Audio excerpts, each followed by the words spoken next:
So the reading of Revelations 13, the dragon that comes out of the water gives power to the beast. The beast is none other than the Roman Catholic Church, the Pope. So I explain how these are Draco's reptilians. Vatican, reptilians. I'm going to play you a clip of What the Flux TV, the Pope, the Divining Serpent. You can find his full video on YouTube.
Before all time, there was the noon, sea of chaos, where all forms of what was to be lay hidden.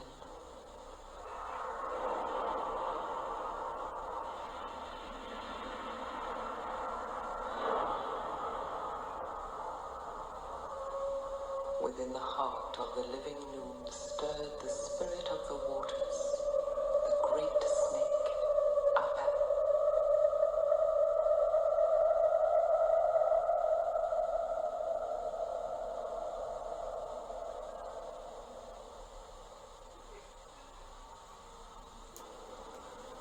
From the coils of Apep sprang Atum, the first god of creation. So that was the Dracos, not to the Palladians. I'm not sure if I pronounced that correctly. And honestly, I don't care. Gematria, Europe. Demonic snake, I am the angel of death. Book of Satan. Allah, Armageddon comes. Kabbalah is for Allah, the cube of Allah. Again, back to Europe, Gematria, a reptilian alien. And Palladians. Baphomet, the beast, Balsabar.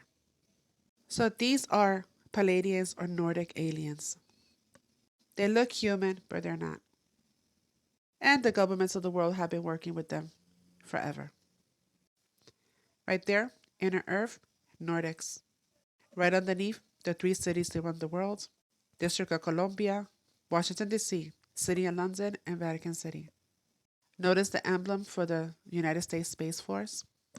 So let's take a closer look at the logo. You guys heard of the black cube of Saturn? So you see the top is for the Sun, bottom Moon, and Saturn. For all your Trump supporters, the worship of the sun, moon, and stars. Also during the Commonwealth Games, King Charles opened the Commonwealth Games, and the announcer called it the Tower of Babel.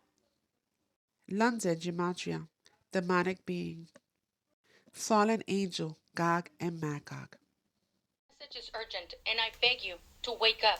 While everybody's getting distracted by the war that the governments are allowing on TV, the World Health Organization is fighting to become the absolute, unquestionable agency that is going to run the world in the name of science. Not only that, the consequences of us questioning them cannot be explained to us. We cannot even know. They're not going to tell us. It's going to be done behind closed doors. 193 members of the United Nations are going to sign this. This morning, the 193 member states of the United Nations approved the political declaration on pandemic prevention, preparedness, and response. In May 2024, 194 member states of the WHO will have their final vote on both of these international agreements. This process takes place behind closed doors. It is not reported nor discussed in our newspapers, in our national parliaments, in universities, nor in society. The WHO claims in these two legal instruments an absolute and non-questionable leadership in all health matters as soon as WHO refers itself to pandemic prevention, preparedness, and response. And I also explained in earlier videos who these dramatic people are and where they come from, and these are the territories in which they come from. And Iceland being one of them. In Switzerland, where the CERN collider is. Right there, Switzerland, back to the Merovingian kingdom. And Judgment Day, the earth is reserved for fire. Have you guys been paying attention to what's happening over there in Iceland? And I cover the tribe of Dan. These are the ones that joined forces with the Canaanites. Gematria, Dan. Kabbalah, for Allah, Dan, and DNA. To watch the full video, go to Master's Boys Prophecy blog on YouTube. Those nations up there, Nordic nations, that is what I call them, Iceland and Finland and Denmark and Sweden, Switzerland, they are going to have outbreaks of wars among themselves that will almost be as if bees have stung them in the mind. So those nations are going to go into wars of madness. That is all that I can say, because what I saw is it's not even going to be for any real reason. And those people, as I saw them having their wars, they're going to fight to the death, because those regions, I think, is where you find Gaelic people, perhaps, and also Vikings. I'm not perfect in my etymology of peoples, but I can just tell you there that those people are not quitters. And so the wars that I saw them having were quite brutal, up front, face-to-face kind of confrontations, and they will literally fight to the death. The Lord said that he will send madness upon them because they have sat there and allowed themselves to become totally godless nations. And the Lord also said to me that the war will come among them for one other reason, and that reason is because of DNA.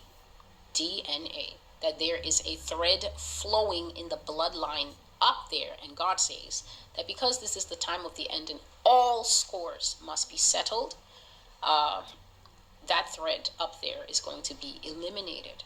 In the reading of Enoch, Yah punished the Watchers by watching their sons kill each other off in battle. Nothing's new under the sun, it just repeats itself. DNA. I have a picture of one of the aliens been working for the United States Pentagon for the last 58 years. His name is Valiant Thor. He's right here. There's my father in the background. This whole place, the ready room of the USS Eldridge, Al Bielek has probably explained, or maybe even shown you this picture. There's a list of some of the notable people in it. They're all the atomic bomb scientists of the day, all the time variant experimentalists of the day, all the top physicists. of that particular day. This was in August of 1943. Now this guy has not changed one iota in 58 years. Started work, he came here, crashed here or whatever, whether he's under duress or not. He started work for our U.S. Navy and military operations in 1937, either 37 or 38 is what I've been told. So it's for 58 years, this man's been employed, probably under duress. If you don't do as we say, we're just going to use you for alien bait or something, I don't know. But anyway, he basically hasn't changed. He lives for 490 years, is what he says his lifespan is. Now, he's supposedly a semi-benevolent, he's a human-looking type person. He has 6 fingers and 6 toes, and he's got one oversized heart, one lung, giant lung. His blood vessels are bigger. He's got copper oxide for blood, similar to an octopus. His brain capacity, 300 centimeters greater than ours. He has a thinking capacity, IQ, if you were to measure it, be totally off the scale, be about a 1200 IQ. He speaks 100 languages fluently, alien as well as others. He's a remarkable person. I had a chance to meet him one time.